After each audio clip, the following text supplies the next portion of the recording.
en vivo. Nah. Sí. Bueno. Ya estás en vivo. Ya sabemos que pasó un helicóptero por arriba de nuestra cabeza. Fuerte, No no sabemos sabemos qué qué pasó. pasó. 17 horas, mosquerita. ¿Arrancamos? ¿Cómo no? Va. ¿Cómo no?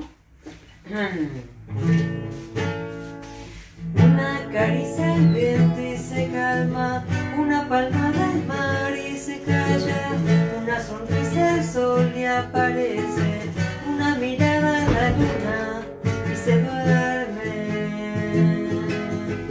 un suspiro a la flor que elijas, un deseo al color que digas, un respiro al aroma y perfuma, una canción de amor y en tus manos florece la sensación de querer tocar esa magia que existe en el cielo, la libertad de poder volar a donde quieras sin prisa y sin miedo.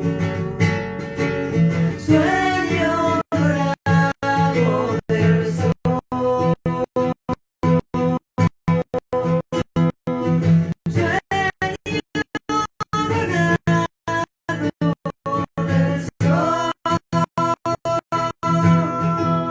eres camino para mi paso, una demora para mis sueños, rosa de lejos para el olvido, sublime forma de darle vida a mis años. La sensación de querer tocar esa magia que existe en el cielo, la libertad de poder volar a donde quieras sin prisa y sin miedo. Sueño dorado del sol, sueño dorado del sol, sueño dorado del sol, sueño dorado del sol, sueño dorado del sol. Buenas tardes. Sueño dorado del sol. Buenas tardes. Sueño dorado del sol. Buenas tardes, Elizabeth Mosquera. Buenas tardes, Meche Martínez. Feliz cumpleaños, mi amor. Muchas gracias. Ayer cumplió mi compañera. Wow. Cumpliste algunos años, pero no vamos a decir 57, cuántos. sí, 50, ¿por qué son no? 57, Nací en 57. el 63. Nació en el 63 y aparte, Como Fito Páez. como Fito Páez, dice, acá está. Nació en el 63 y la realidad es que tratamos de festejarlo y de brindarle acá a mi compañera todo lo que merece. Así que hoy para todos ustedes les voy a decir que fue el cumpleaños ayer de Eli y que tratamos de pasarla lo mejor posible. Muy lindo. Nos fuimos a La Plata, fuimos a ver unas amigas, recibió un montón de saludos y de amistades y gente linda que le brindó tributo. Te llamó la atención ayer a vos, porque decías, uy, todo el mundo está en cuarentena, estaba re aburrido, sí, por sí. eso le mando un mensaje. Te No, mando mensajes te especiales. manda mensaje porque te lo mereces, Tengo que gordita. agradecer todavía a Alejandro Packer que realmente me... Alejandro Packer le cantó, me gente. cantó un tema muy lindo, no sé de qué musical es, pero la verdad que y sus palabras fueron tan bellas, todavía no le puedo escribir. Alejandro Packer acá, ella Sí, en el vivo te dice impresionante. gracias. Y acá está Deli Porero, que es como tu hermana. Eli, bueno, Él está en vivo Eli. acá, en el vivo. Eli, bueno, Así que- vamos a cantar un día juntas. Ahí está, te propongo eso, Elita. Un día cantás con Eli, ¿está bien? Gente, nosotros estábamos acá en casa y resulta que veíamos pasar un helicóptero. Además, No, yo lo vi. Sí, yo también lo vi. Acá en el jardín veíamos pasar un helicóptero muy bajo, y ahora estamos viendo que hubo un ataque brutal acá en Belgrano. Nosotros vivimos en Parque Chaspe, estamos re cerquita. Tenés que bajo helicóptero, ¿no? Pero Bajo algo helicóptero. pasó grave, por lo cual, no Un sé, ataque en un brutal gimnasio. ataque en un gimnasio de Belgrano. Bueno, no es otro tema, pero la verdad que cómo venimos, nosotros no nos dedicamos ni a policiales ni a este tipo de noticias, así que yo hoy voy a recibir a mi querido amigo Juan Parodi. Director, gran artista. Es una persona tan cálida, tan cálida. Hoy fíjate si estamos bien, si estamos saliendo bien. Qué tremendo esto, ¿eh? Juan, ¿estás por ahí? Buenas. ¡Eh! Hola Meche, Hola, Juan. ¿Cómo ¿cómo va? me lavé el pelo para Bien, ¿y vos? ¿eh? Acá todo el mundo se lava. El otro día estuvo Tergoris y estaba todo el tiempo haciendo así, ¿no? Entonces haciendo así. Y yo decía, tiene piojo, algo tiene, ¿viste? Que se arranca. No, es que se había recién lavado el pelo para que le arme ahí los rulos. Y vos Acá, también. Yo claro, te como usted, conocí con el pelo más corto. sí, y sin canas. No sé, lo que pasa es que el hombre entre canos tiene su no sé qué, ¿viste? Es Bueno, así. menos mal. ¿Cómo no? Ah, para Hermosa mí la, el hombre entre canos tiene su... hermosa la canción de, Decime. la canción de comienzo, hermoso, gracias a Eli. Ah, ¿viste? Fue el cumpleaños ayer, che. Estuvimos de festejo ayer. Qué bueno, Reducidito, ¿viste? Como se puede ahora, pero estuvimos ahí contenidos. me Juanchi, parece ya que muy bien. estamos, ¿viste? Así tiramos el tema este y lo saltamos rápido. ¿Dónde estabas cuando empezó la cuarentena? ¿Y en qué estabas? Yo estaba en Buenos Aires, venía de 3 años prácticamente de muchos viajes. em, Sí. y justo había tenido un parate por el tema de las fiestas del año anterior y estaba en Buenos Aires organizando, digamos, reorganizando el año, así que me agarró como a todo el mundo, como es una etapa para nosotros como de inicio o de reinicio o de organizarnos para arrancar el año, ¿no? Sí, sí, sí. Escúchame, y vos sos uruguayo, ¿no? No, no, yo soy de Concepción del Uruguay, Entre Ríos. Eh, Generalmente tengo que explicar que Concepción del Uruguay está en Entre ¡Tremendo! Ríos. ¡Tremendo error! Pero siempre digo que soy un poco uruguayo porque Concepción del Uruguay está dividido por el río Uruguay, de la República Oriental del Uruguay, ¿no? Y un poco toda mi infancia me crié mirando televisión uruguaya, tenemos muchos modismos y palabras que se usan en Uruguay y se usan en Concepción también, pero bueno, no, es una ciudad de la provincia de Entre Ríos. Mi gran y querida profesora y escritora es Selva Almada, que vive Por de Entre supuesto, Ríos. ¿La tenés? un orgullo entrerriano. Ella es de la costa del Impresionante. Paraná, ¿no?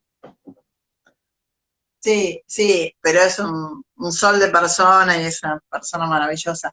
Nosotros nos conocimos hace muchísimos años, Juan. Yo la vez pasada siempre cuento de dónde conozco a la gente y una vez me invitaste a ver una de tus obras. Creo que la prensa la hacía Andrea Feguino, te hago la prensa, algo así fue.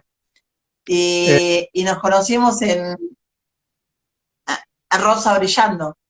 Rosa Brillando, sí. Alejandro, no, la prensa la hizo, durante mucho tiempo la hizo Alejandro Duche Zárate, y Bueno, después no, la última etapa la hizo Caro Alfonso. Pero bueno, siempre claro, no, generosamente los demás agentes de prensa, como la obra les gustaba mucho, invitaban a otras personas. Sí, es una obra muy... ¿y vos cómo? Dale, dale. No, Que se no, entrecorta, ese es el problema. ah, Pero bueno, es así el perfecto. tema. Ah, no, porque no te estoy interrumpiendo, es que se entrecorta. Hola María Rosa Fugazot, ¿cómo va? Uy, qué lindo. Salud. Eh, Arranquemos y te dejo hablar a vos, así no se entrecorta, Juancito. Contame cómo arrancaste en todo esto y cómo empezó tu vida en el arte. Estuve mirando un montón de cosas nuevas que hiciste, aparte de tu docencia, tu rol como director. Eh, Corres el favor de que siempre lo que hiciste me gustó. Todo lo que vi tuyo me gustó.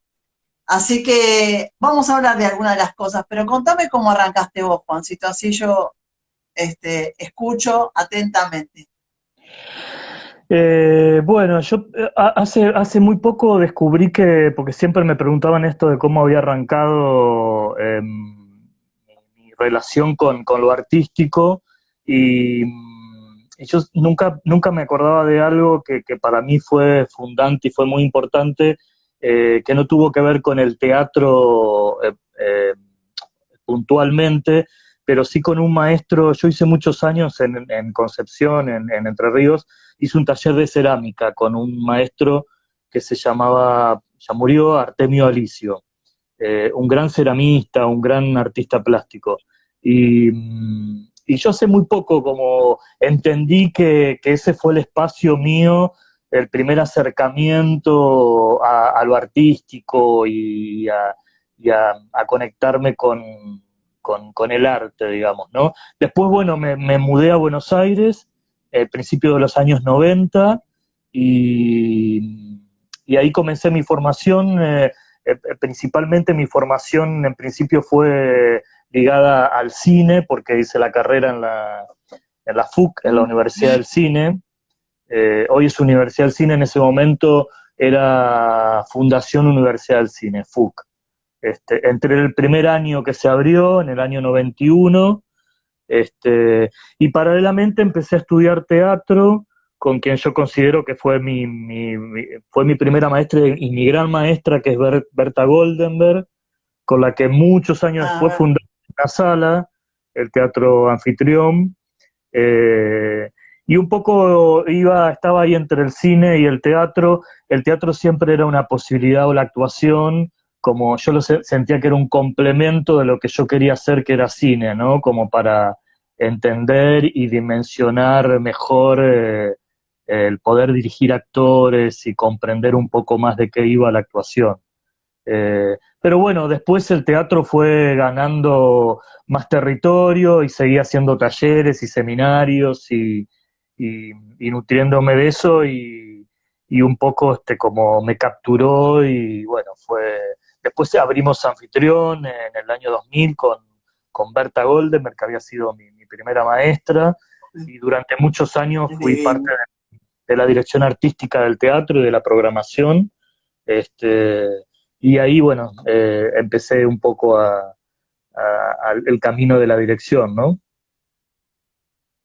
El Teatro Anfitrión es un espacio divino ahí en la calle Venezuela. Está todavía, Sí, ¿no? sí, O sí, sí, sí. Es ah, una que está todavía, es una sala muy hermosa. En realidad son dos salas, una más grande, la otra más pequeña. Este, y fue un espacio que se abrió en el año 2000, ya lleva 20 años, muchísimo, y resiste como todos los espacios, ¿no? como todas las salas. ¿Sabes por qué te pregunté cómo empezaste? Eh, no porque sea un eje fundamental, sino porque siempre me gusta el tema de la vocación, ¿viste? De cuando, mira vos lo que me estás contando, o sea, que a partir de una cuestión de hacer cerámica en un taller y qué sé yo, ir al arte, es como que vos te parece que es ese hito. Vos sabés que aparte de hacer periodismo, escribo dramaturgia. Eh, y yo me acuerdo cuando era chica, siempre lo cuento esto, especialmente a mis alumnos, veía las cosas en la televisión, poner una telenovela, entonces viste que las telenovelas van por bloque. Entonces, cada vez que terminaba un bloque en la tanda publicitaria, escribía lo que había pasado. Ujú. Cuando terminaba la novela, ¿qué hacía? Agarraba esos 4 bloques, porque en ese momento eran fijos 4 bloques, y dialogaba. Tenía 11 años, Juan. Mi analista me dijo un día, me dice, mira lo que es despertar la vocación. Bueno, esto que te pasó a vos en un taller de cerámica donde pudiste ver otra rama, ¿no? Sí, sobre todo en una ciudad, Concepción, bueno, hoy tiene más universidades y eso, pero en ese momento, principio de los años 90, no había mucha posibilidad de conectarse con lo artístico, ¿no? Yo vengo de una familia que no pertenece al mundo artístico y además vivía en una ciudad pequeña en donde se hablaba más como de las carreras más convencionales, ¿no? Cuando yo dije voy a estudiar cine, era una rareza, aunque no parezca hoy en día, en el año 91, 92, Eh, era algo extraño, ¿no? Y de alguna manera esto que decís vos, a mí ese taller, si bien no era vinculado, no estaba vinculado con lo que hago hoy, yo sí lo siento muy cercano y siento que era un lugar que me permitía, nada, crear, digamos, ¿no? Que es lo que uno hace, lo que uno quiere y lo que intenta. Escúchame, ¿y en esta etapa de encierro hiciste algo de cerámica o hiciste algo de pintura o hiciste algo creativo con respecto al tema este del arte plástico? Después vamos a hablar de lo otro que sé que hiciste en el Cervantes, pero ¿hiciste algo de eso? Porque viste No, que no. Dolores Ocampo se puso a pintar y está pintando bárbaro. Digo, eh, ah, ¿la conoces a Dolores Ocampo? sí, sí, claro. No, a mí Se se puso me a dio pintar y es lindo lo que hace. por las plantas y por la cocina, algo que tenía ahí como un poco abandonado y bueno, me dediqué más a eso que cerámica no me animé porque bueno, temía de armar un bolonqui en mi casa y aparte sentía que necesitaba volver a un taller.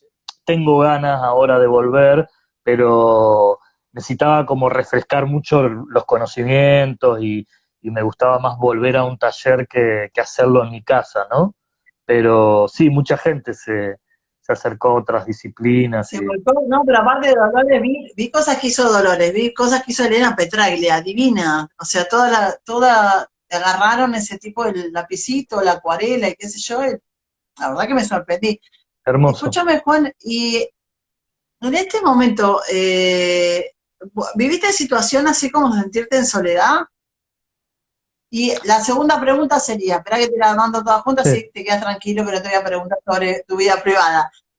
Y en esos momentos, ¿escribías, proyectabas, pensabas? Yo sé que hubo una parte del año en que estuviste trabajando para el Cervantes, eso después lo vamos a hablar. Pero y leí tu nota de página 12 que me pareció genial. Pero en esos momentos de soledad, si tuviste, ¿no? ¿Escribías? ¿Escribís? ¿Qué haces? No, en general soy bastante solitario, entonces como que no me afectó demasiado, más allá de lo que a uno lo puede afectar el no poder ver, por ejemplo, a mi madre, que vive lejos y que es una persona grande, que por cuestiones obvias o no puedo ver, no pude ver todavía. Ese tipo de vínculos sí los extrañé y los extraño y me afectaron. Eh, y te diría que el primer tiempo, toda la primera etapa de la cuarentena, como te decía antes, venía de un periodo muy largo de muchos viajes, de viajes muy largos, y había estado muy poco tiempo en mi casa, entonces sentía que era como una posibilidad de poder estar y de hacer cosas y también, aunque parezca un lugar común o no, también agradecía tener ciertos privilegios y cuando uno mira alrededor otros compañeros y colegas que la están pasando realmente mal, este, yo sentía que de alguna manera era un privilegiado, ¿no? Porque, bueno, podía comer, tenía mi casa, digo, uno Claro. empieza como a valorar las cosas más esenciales, también viendo lo que pasa alrededor, ¿no? No, aproveché mucho sí, para leer muchísimo, aproveché para leer cosas que tenía pendiente, libros que había empezado y que había abandonado, para mirar mucho cine que también había abandonado como el hábito de ver películas, ese tipo de cosas que en general hizo mucha gente, ¿no? Juancito, y a ver, ya que nombraste esto de que estuviste afuera, ¿cómo fue que te fuiste y con qué te fuiste? Porque yo vi que estuviste por todos lados, Juan, el año pasado y el Sí, anteaño también, creo. recorrí alrededor de 30 ciudades más o menos, 30 festivales de lugares muy lindos. Mira, la mayor cantidad de viajes los hice con una obra que dirigí hace 2 años, dirigí a un grupo de la Patagonia, al grupo Humo Negro, que es un grupo, un referente muy importante del teatro en San Martín de los Andes. Dirigí una obra que escribió Sí, Mariano Tenconi, que se llama Quiero decir sí. te amo. En realidad es un proyecto que surgió muy pequeño, en principio, eh, y después por algunas cuestiones que se van dando y que uno no termina de entender por qué, comenzó un circuito, comenzó como un trayecto, un recorrido internacional ahora que a mí nunca me había pasado con obras anteriores, a pesar de que lo había intentado y había tratado de que eso surja, no surgía, y con esta obra se abrió un panorama muy interesante y estuvimos en ciudades y en festivales tremendamente hermosos, importantes, muy grandes. Eh, Estuvimos en un festival en la ¿Vos ciudad de qué, Chicago. vos- vos qué crees que, vos qué crees que por qué pasa eso? ¿Cuál es el efecto magia? Porque yo estoy segura que en Mau Mau, que es una obraza, y pusiste todo en rosa brillando, que era hermosa toda la obra, le debes haber puesto el mismo amor. ¿Cuál es el efecto? ¿Quién es la prensa? ¿Quién es el que hace la magia ahí? Aparte de que el producto sea bueno. Sí, está bueno lo que decís porque creo que no hay, en muchos colegas me preguntaban, che, ¿cómo se hace? ¿Cómo podemos? Y yo de verdad digo, ni siquiera creo que yo, digo, por supuesto que, a ver, no voy a pecar de, digo, ingenuo, por supuesto que en principio es una obra, es un proyecto, es un material que gusta y que interesa a los programadores y a los curadores, ¿no? De los festivales. ¿Y qué es la Este, temática también? Mira, ¿La temática? pueden ser varias cosas. La temática es un factor importante, porque la mayoría de los festivales, las temáticas van cambiando también, ¿viste? Este, por ejemplo, ahora hay una corriente de festivales en donde la temática vinculada con lo político interesa muchísimo, digo, con lo social o con lo político. La temática puede ser un factor. El trabajo anterior de un director puede ser también, si a vos reconocen tu trabajo anterior, apuestan a tu nuevo proyecto, te programan. Eh, esta obra tenía también como una característica que gustaba mucho cuando charlábamos y cuando hablábamos del proyecto. Esto era un proyecto donde un director que vive en Buenos Aires, yo me trasladé, me instalé en San Martín de los Andes a trabajar con un grupo de allá, en una ciudad donde hay muy poca producción de teatro, donde prácticamente hay muy poquita. Entonces, en una ciudad pequeña que tiene otras características, que es una ciudad turística, no es una ciudad teatral, eso llamaba mucho la atención. Entonces todo eso empezaba como a engordar el proyecto. En principio gustaba mucho la obra, el texto de Mariano, mi trabajo, el trabajo de las actrices, la temática, y después empezaban a interesar como estas otras cosas paralelas de construcción del proyecto, ¿no? Se veía más como no solo la obra acabada, terminada, sino como todo el recorrido, el desmontaje de ese proyecto. Eso interesaba muchísimo, ¿no? Los sistemas de producción. Nosotros estuvimos en un festival en la ciudad de Chicago, en Estados Unidos.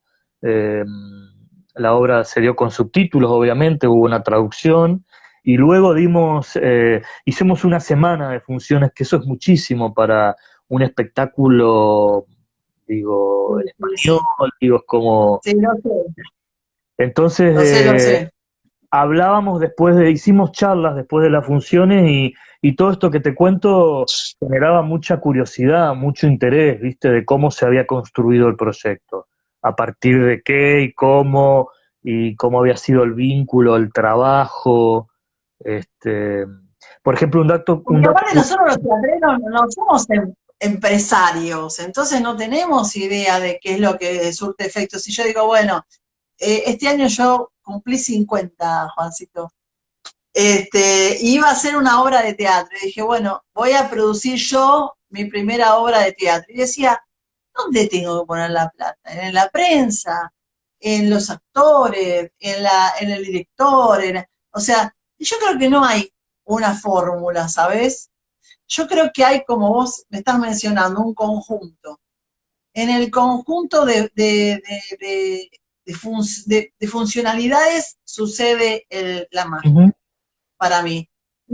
Por ejemplo, seguimos abrazando, mirá, sigamos abrazando, avanzando, y yo quiero hablar de Rosa Brillando, porque Rosa Brillando, vos elegiste una autora como María Rosa Di Giorgio, y una actriz genial, que después la vi en otra unipersonal, y esa obra también tenía que haber girado por el mundo, porque encima tenía como un lenguaje tan táctil y tan sensitivo que podía haber estado en cualquier lugar.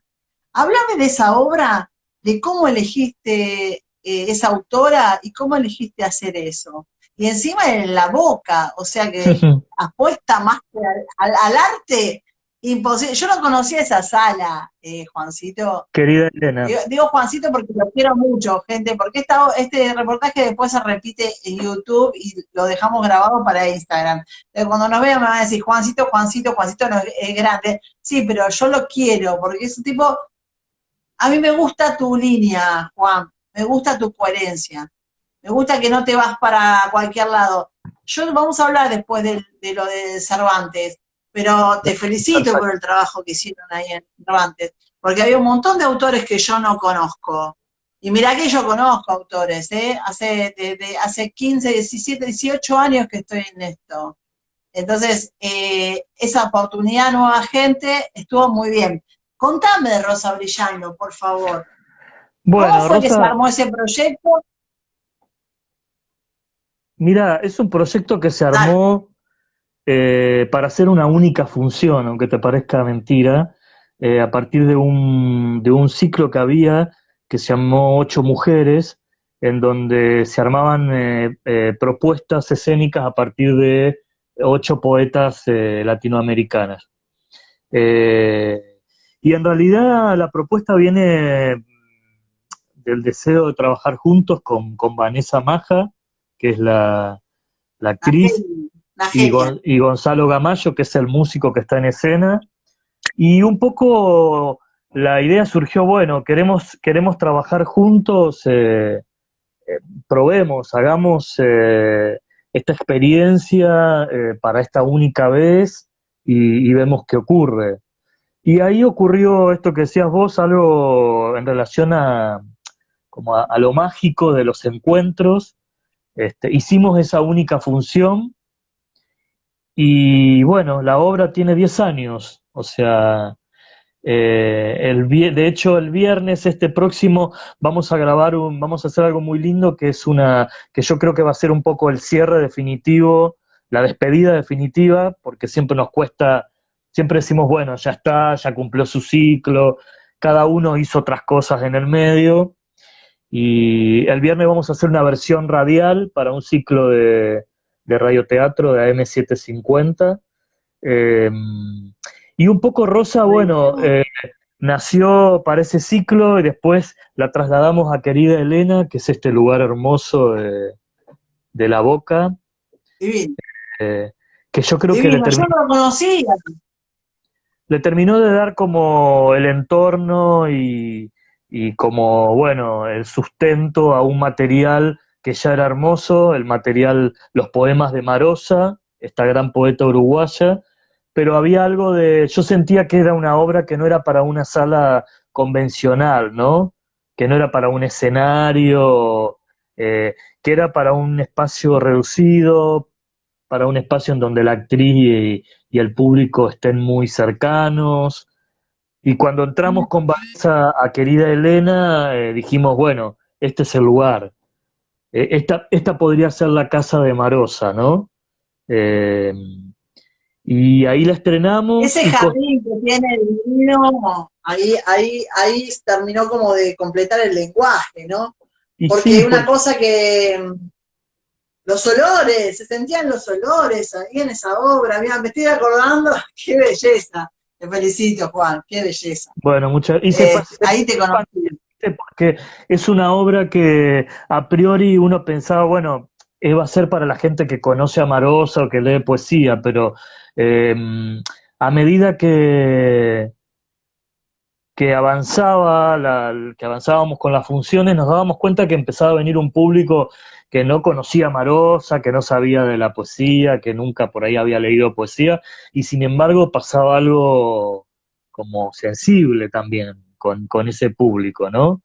Eh, Ya y que te tengo acá, te voy a preguntar algo. ¿Cómo se hace teatro con poesía? Porque es otro lenguaje, ¿viste? Y sí parecía como un comienzo, un nudo, un desenlace en esa obra. Es distinto eh, a Mau Mau. Mau Mau, después hablamos, pero en eso, que después hiciste Lesbos, pero yo no la pude ver esa obra, pero también creo que también tenía poesía, ¿no? Eso. sí, eran los poemas de Safo de Lesbos, sí, de la poeta griega, Bueno, sí. ¿cómo se hace teatro con poesía, Juan Parodi?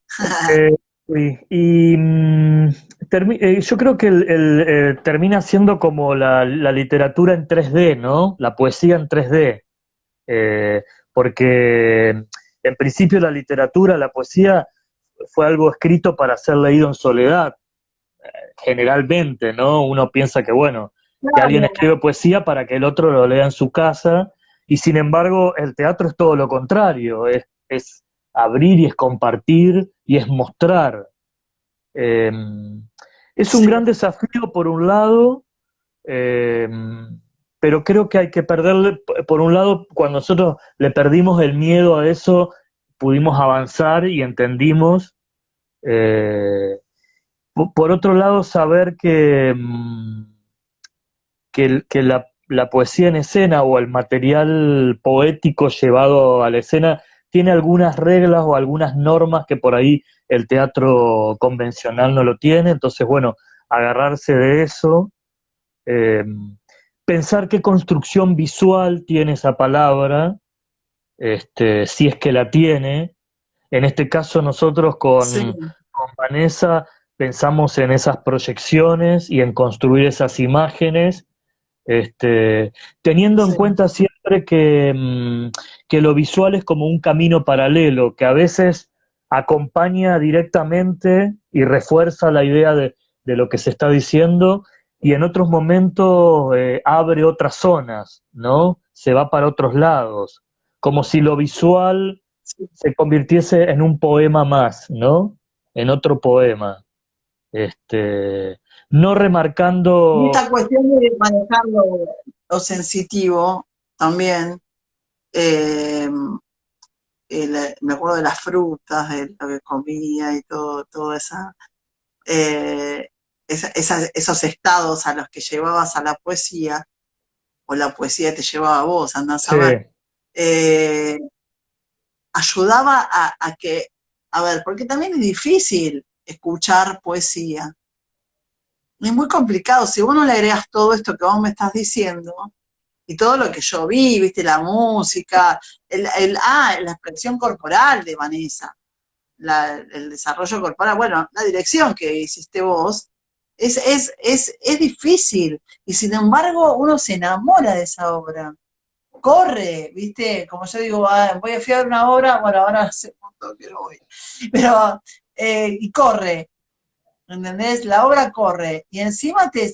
salís recontra emocionado, y me acuerdo que el souvenir te daban una banana, algo así me agarré yo, una fruta, sí, la una fruta a la canastita. salida. No, Eh, un higo me agarré, ah, un higo. yo creo que es perderle, digo, tratar de no volver solemne ese material, porque la poesía tiene un prejuicio, ¿no? En general, si vos le decís a alguien que no ve mucho teatro, acompáñame a ver un unipersonal de poesía, te dice, uy, no, es un plomo, me voy a aburrir, va a haber alguien recitando, declamando. Eh, y yo creo que Claro. en Rosa y en muchos otros espectáculos pasa todo lo contrario. La poesía puede ser festiva, puede ser alegre, puede tener humor, puede ser atrevida, puede ser irreverente, puede ser Sí, sí, sensorial. es de contracultural. es descontracturada, digamos, la por poesía para supuesto. que pueda llegar al corazón de las personas, ¿no? Escúchame, y después, porque si no viste acá, vuela el tiempo. Quiero que cortito me digas esto de la joven Warrior. ¿Qué es esto? Yo estuve mirando unas puestas en escena que hiciste de esta banda. Sí, que no es la ¿Cómo, joven guardia, porque qué te dicen? todo el mundo confunde con la joven No, guardia, que es una banda de hace. mi compañera me dijo, es la joven guardia. Digo, No, no, es Warrior, que no sé qué significa, pero me encantó. Warrior de Lo vi en YouTube, vi el audio. Mira, La Joven Warrior es una locura, es un experimento escénico eh, que me llegó en un momento en donde yo estaba un poco eh, atravesando medio como una crisis de lo... Yo me aburro mucho de... Cuando hice Rosa Brillando es como que todo el mundo me decía, tenés que hacer otro espectáculo con otra poeta. Eh, Siento que si no me apasiono, si no encuentro algo diferente, me aburro, no puedo reproducir algo que ya hice, ¿no? Y La Joven Warrior Sí, es una orquesta, una banda de música de 13 músicos que tienen 10 años sí, como músico, como banda, de música original compuesta por ellos, y que en algún sí, momento sí. de su trabajo ellos tímidamente proponían en sus recitales cosas escénicas, ¿no? Algunas propuestas escénicas. Y en algún momento me convocaron a mí, que parecía una locura, porque yo venía de hacer obras pequeñas con actrices, con mujeres, como otro palo, ¿no? Y ellos 13 músicos, rockeros, y bueno, fusionamos un poco mi mirada y la mirada de ellos y encontré ahí una posibilidad escénica tremenda. Primero de trabajar con muchas personas en escena, cosa que yo nunca había hecho, ¿no? En un formato muy grande. Sí. Segundo, trabajar mucho con un formato musical, porque no es ni teatro musical ni una comedia musical, es una banda de música con una puesta en escena, o es un recital teatral, como lo llamamos nosotros, ¿no? Son una sucesión de canciones que tienen, cada canción tiene una propuesta de puesta, de dirección, de escenografía, de vestuario, de luz, todo lo que un poco yo traía del teatro lo volqué ahí, ¿no? Y a su vez tomé de ellos cierta forma de trabajar musical que a mí me interesaba, que era Son buenos, me gustó. pensar Los la lista vi, de son canciones, buenos. la temática, y aparte la banda tiene una mirada muy bastante ácida, bastante irónica, tiene mucho humor, tiene un compromiso político muy importante, no solo en escena, sino por fuera de la escena, ¿no? Es una banda muy comprometida con determinadas causas que a mí también me interesan. El año pasado estuvimos cerrando en el Cervantes la edición de Teatro por la Identidad, hicimos el cierre con un gran recital y fue una fiesta. Eh, y es Y algo, esas puestas tienen mucho color. Lo que me flasheó fue eso, que también que había, que no era como oscura, que siente mucho color, mucha sí, luminosidad. permite, Y era como que desplegaste otra parte. ¿Sabes? permite un juego, imagínate que en general hacemos funciones en salas muy grandes, cosa que yo no, habitualmente trabajo en espacios más pequeños, entonces permite desplegar también creativamente como pensar trabajos en salas grandes, con muchos cuerpos en escena, con una escenografía muy Sí, sí, sí. voluminosa, este, así que bueno, es medio un caos y una locura porque hacemos presentaciones cada tanto, entonces cada presentación prácticamente es un estreno, ¿no? Y termina Sí, sí. siendo como algo muy loco. Sí, a mí me gustó lo que vi, y obviamente lo vi en YouTube, porque era nada que ver a lo que vos venías haciendo, pero en realidad cuando hiciste Mau Mau tampoco era nada que ver a lo que venías haciendo. ¿Por qué Mau Mau? Me encantó, yo no conocía nada. Encima me reinformé porque yo no sabía nada. Mau Mau es la época de los 80, ¿no? No, Ese lugar. Mau Mau se abrió en el 64 y cerró en el 92. ¿Ven? Es que yo era chiquita, ¿ves? Yo no había nacido. Y pero, Mirá, ¿cómo fue? Mau Mau Todo? ¿Cómo surgió, fue? Mau Mau surgió también casi todos los proyectos surgen como del deseo de trabajar con otro. En este caso con Eugenia Alonso y Gaby Ferrero, dos actrices que yo admiraba mucho y a su vez que ellas también habían visto mis trabajos y bueno, estaba el deseo de hacer algo juntos y nos empezamos a juntar para hacer algo que no sabíamos bien qué era.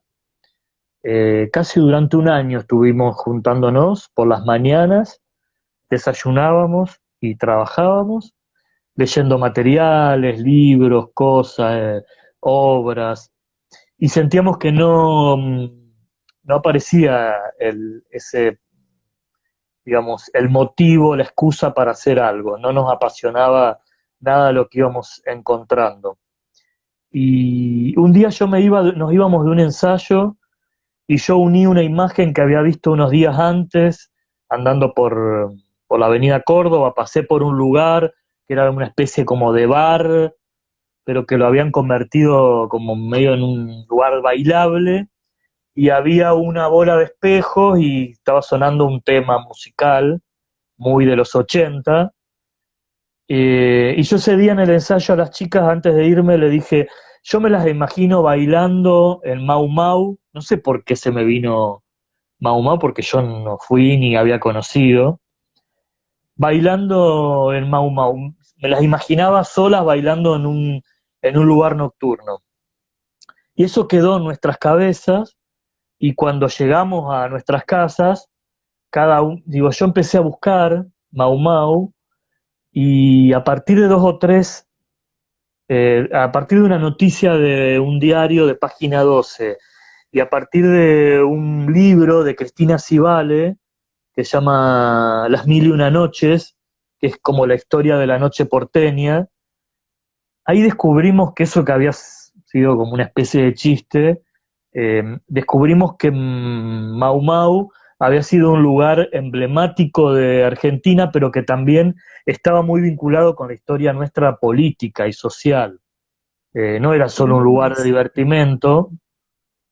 Y hubo un hecho concreto que yo leí en esos días, que era que leí que el ocaso de Mau Mau, que el cierre de Mau Mau, se produjo cuando voló la embajada de Israel, que estaba ahí al lado, ¿no? En la calle Arroyo, en el Sí, año sí, sí. 92. Entonces a mí me Sí. pareció como muy interesante este cruce. Después apareció una nota de Miriam Lewin, la periodista, en donde contaba que a una Sí. compañera que había estado secuestrada con ella en la ESMA la habían llevado a bailar a Mau Mau una noche de los milicos, cosa siniestra.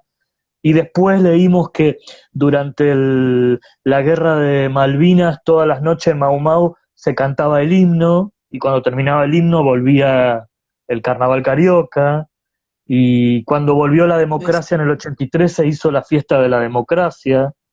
Eh, entonces, todos los acontecimientos que después estuvieron en la obra y que la gente nos preguntaba, nos decía, no, pero es mucho, esto no debe haber sido cierto. Todo fue real, digamos. Todos eh, tremendo. todas las conexiones políticas, históricas y políticas que tuvo ese lugar, que era un lugar de la noche, en donde iba la clase alta a bailar y a divertirse, estaba, de alguna manera, estaban unidos a Mau Mau, ¿no? Con todo ese material que nosotros investigamos, no sabíamos cómo darle forma teatral, porque no queríamos hacer un documental, y ahí se sumó Santiago Loza, nuestro autor, y él, con toda esa investigación que nosotros teníamos, que era mucha, escribió lo que fue la obra, definitiva, y principalmente creó esos dos personajes, Mecha y Rita, que son dos mujeres habitués de Mau Mau, que tienen una especie como de condena, están condenadas a bailar eternamente, pase lo que pase, ¿no? Este, Sí, sí, sí. a atravesar Sí. los momentos más dolorosos y más tristes de nuestra historia, pero a no dejar de bailar, a pesar de todo. Y bueno, así A un mí poco. esta obra me encantó, ahí en el extranjero, en el Sí, extranjero la dieron. Y aparte porque también era como una obra, a ver, densa en la historia, sin embargo, como estaba puesta, era sumamente divertida. Y uno, viste, cuando empezaba a escuchar, yo había leído lo de Cristina Civale, yo dije, bueno, no, esto tiene mucha realidad, y me pareció como un gran hallazgo de esa obra. Esa obra también debería en cualquier momento volver, porque aparte de Eugenia y Gaby son divinas las dos, debería volver porque un pueblo, digamos, que tiene memoria no falla en la vida, al menos eso me parece a mí, que siempre hay que tener memoria. Y viste que la agarrás de otro lado la memoria y la historia, por sí. ejemplo, de un lugar que no viste. Además, sabes, Meche, que en todos estos años, desde que hicimos Mau Mau, por suerte, hay temas y hay, digo, que se empezaron a hablar mucho más y que se pusieron como en agenda, sobre todo los temas vinculados con el feminismo y con las mujeres, ¿no? Y esta obra habla mucho de dos mujeres que en definitiva son víctimas de un sistema, que han sido usadas, ¿no? Claro, Y que sí, tenían ese sí. mandato de agradar, de estar bien, digo, se empieza como a resignificar mucho esas dos mujeres que aparentemente son solo dos mujeres frívolas y que lo único que quieren es Sí, bailar sí. y quieren ser la noche, a su vez también son víctimas de un sistema, ¿no? Que las ha usado y las ha descartado. En un momento una de ellas dice, somos las afantasmadas que salimos cortadas en el borde de la revista Gente. Eh, y Ay, ese, sí, sí, tremendo. me acuerdo que cuando Sí. sabes que viajamos a Chile a hacerla en el Centro GAM, en el Centro Cultural GAM, que es un teatro muy importante en Chile, y yo tenía mucho miedo porque sentía que la obra era muy argentina y sobre todo muy porteña, ¿viste? Como que hablaba de cosas Mm. nuestras. Y sin embargo, automáticamente los chilenos eh, interpretaron mucho todo y encontraron, le pusieron nombre a su Mau Mau. En Chile se llamaba Copacabana el lugar, no me acuerdo cómo, pero digo, Claro, automáticamente presente. pasó a ser, pasó a ser, Mau Mau pasó a ser un espacio simbólico que tenía un vínculo político y social con los acontecimientos políticos de ellos, ¿no? Que algunos son similares a los nuestros y otros son diferentes, ¿no? Entonces la obra de alguna manera se volvió universal.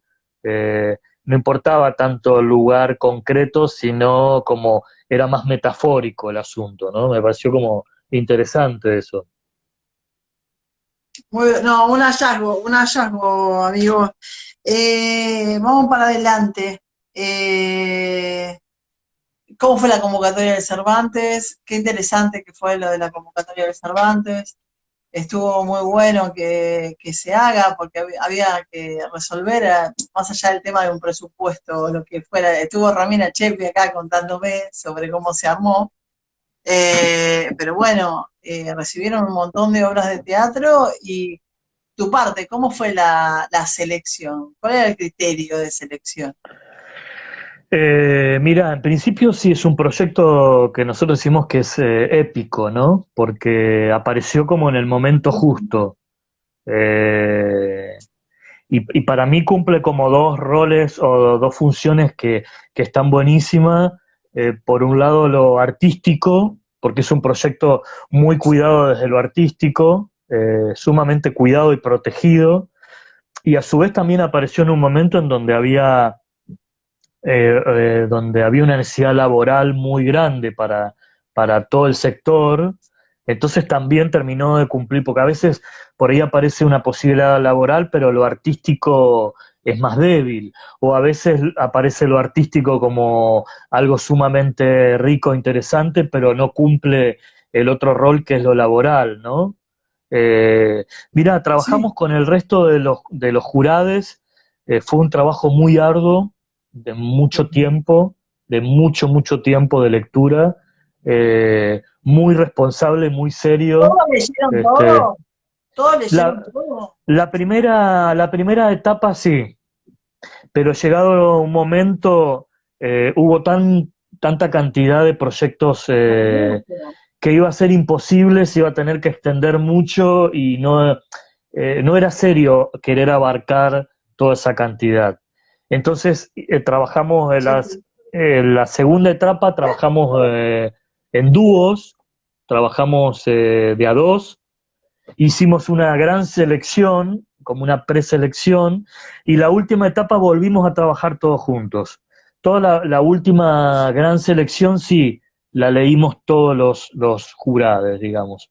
Nos fuimos intercambiando con esa selección que había hecho cada dúo y fuimos pasándonos ese material. Por supuesto que como en todo concurso o como en toda selección, siempre es subjetiva la cosa, ¿no? Yo creo que acá lo interesante era que éramos 6 jurades diferentes, de procedencias diferentes, de estéticas diferentes, de generaciones Eran diferentes. totalmente distintos. Entonces, Sí, eso me parece que sí. enriqueció mucho la selección final, ¿no? Y también otra cuestión importante, que trabajamos con mucha libertad por parte del teatro. Ah, y yo te iba a preguntar, Este, ¿fuiste libre? Te iba a decir, te fuiste libre para fuimos, elegir, fuimos, pero una de fuimos las cosas que para mí creo que sí fuiste libre para elegir es en que había nombres que no conocía, porque es que yo este año, no sé si porque tuve más tiempo, qué sé yo, me detuve a ver otros premios, otras, ganaban todos lo mismo, o se repetían ganadores, o los ganadores eran alumnos de, no voy a señalar porque no importa, porque también tengo mi ética, pero bueno, siempre a veces se repiten, ¿viste? Ganadores, ¿viste? Que hay este concurso que si no gana tal, es rarísimo, o si no gana tal mujer, es rarísimo.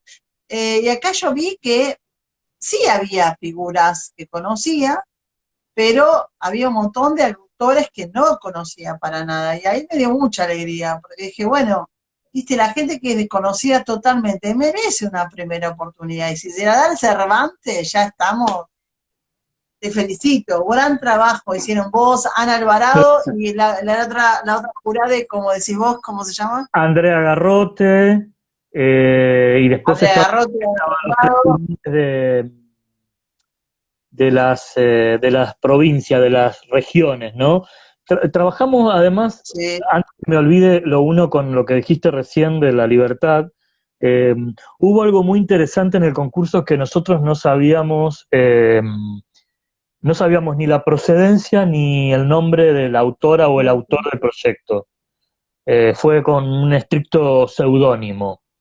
Eh, sí, sí, sí. entonces, digo, eso también de alguna manera no condicionaba para nada el saber que determinado texto era escrito por una persona o por otra, ¿no? Sí, sí. Eh, Después, por Alta supuesto, honestidad fue, porque por eso yo lo que le dije a Blutrach y a Romina, o sea, yo les agradecí, eh, no por mí, porque yo mandé, pero igualmente, a pesar de no haber sido seleccionada, me encantó leer que no había gente conocida, ¿me entendés? Eso fue como, había gente, algunas personas que de causalidad se notó que por su talento y qué sé yo las conocía, porque aparte conozco un montón de autores, ¿no? Autoras y autores. Mira, ¿cómo se dice autores en integrado? ah, En lenguaje inclusivo. ¿Ves? Acá, vení, corazón. Acá siempre Mi compañera ya llegó porque nos vamos a despedir. Pero, ¿sabes qué? Voló el tiempo, Juan, Uy, sí, ya. 54. Fue una Qué loco. charla genial.